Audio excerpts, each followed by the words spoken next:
খুবই দুঃখজনক ঘটনা। আমকুড়োতে গিয়ে বজ্রপাতে মৃত্যু হলো 12 বছরের ফুটফুটে এক কন্যা শিশুর। ও মা, আমার জলে পুড়ে গেল বাপ গো, আমার বিটি, বেটার বিটি রে, বাস খাওয়া কাল পড়েছে এই টাইমে আমকুড়াতে যে, আমি জানি না বাপ গো। জানা যায় সুরাইয়া খাতুনের মা অনেকদিন আগেই মারা গেছেন। দাদি ও কাকিমাদের কাছে বড় হয়ে উঠেছিল সে। গতকাল বাড়ির পাশের আমবাগানে অনেকের সঙ্গে আম কুড়োতে গিয়েছিল সুরাইয়া। সেই সময় হঠাৎ বজ্রপাতে তার মর্মান্তিক মৃত্যু হয়। ওরে আমার বেটি রে, আমার খালা হয়েছে গো মা,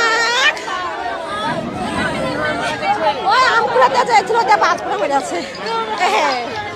মা নাই লাতির গো আমার, লাতির মা নাই মরে গেছে 12 বছর, বিটিকে মামা করে ডাকে লাতি রে আমার।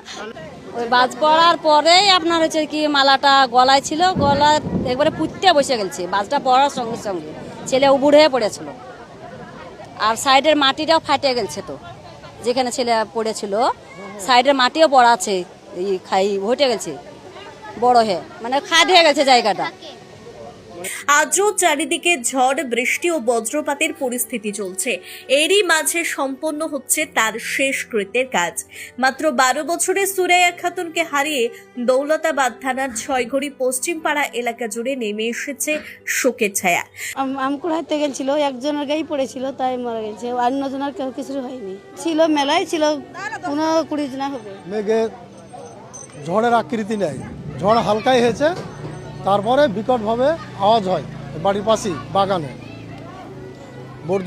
বর্জ্যঘাত হয়। আমার হিসাবে ওটা নাতনি হচ্ছে, কালকে বর্জ্যঘাতে মারা যায়। তবে শুধু সুরাইয়া খাতুনই নয়, চারিদিক থেকেই বজ্রপাতে মৃত্যুর খবর সামনে আসছে।